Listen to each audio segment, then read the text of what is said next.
Khuuradu waa cod uu sameeyo qofka jiifa markii uu ka neefsanayo afka iyo sanka.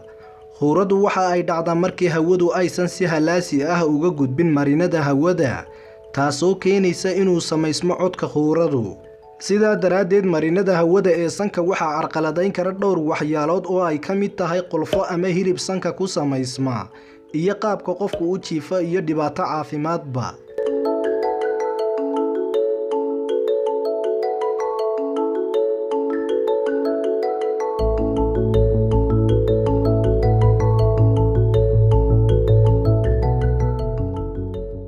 haddaba daawade wax dhibaato caafimadeeda uma keento qofka sameynaya khuurada, laakiin waxa ay saameyn ku yeelataa lamaanahaaga, qoyskaaga iyo dariskaagaba, taasoo u diida hurdada.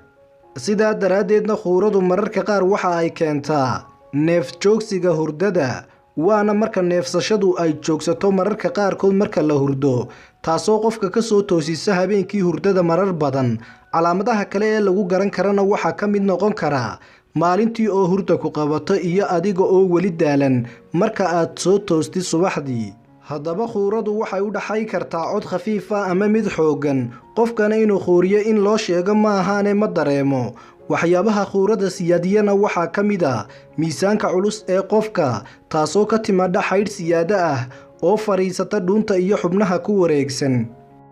dhinaca kalena da'da qofka ayaa ka qayb qaadan karta khuurada, waayo markastoo qofku weynaado iyo markastoo murqaha dhuuntiisu ay jilcaan, taasi waxa ay keenaysaa in ay gariiraan marka uu qofku neefsanayo isagoo hurda.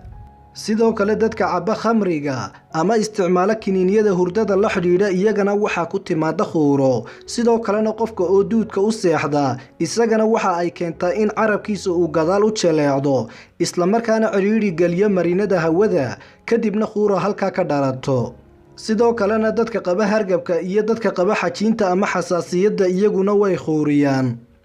haddaba daawade sababaha kale ee muuqaalka ah ee keena khuurada waxaa ka mid ah dhanxanaga qaybtiisa jilicsan oo hoos u raaraacda, iyo quumanka oo aad u bararan, iyo dalqa aad u dheer, iyo sanka oo qaabdhismeedkiisu aanu caadi ahayn. sidaa daraaddeed nasiib darro ma jirto daawo hal mar joojisa khuurada, laakiin waxaa jira waxyaabo badan oo dadka qaar ay sameeyaan si ay u yareeyaan khuurada. inkastoo dadka qaar ka mid a sababaha keena khuurada ay la xidhiidho qaabnololeedkooda, kuwaasi waa laga fogaan karaa.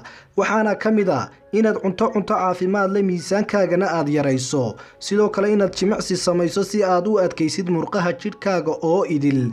sidoo kalena waa inaad u jiibsataa dhinacaaga kana fogaataa duudka inaad u jiibsato. sidoo kalena ha cabbin khamriga iyo maandooriyaasha kaleba. sidoo kalena waa inaad joojisaa sigaar cabbidda.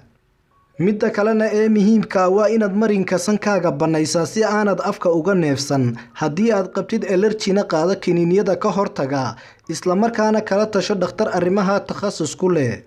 ugu dambayntiina daaweynta qaliinka ah waxay timaadaa markii isbeddelka aad ku samaysay nolol maalmeedkaaga ay waxba ka qaban weydo khuurada.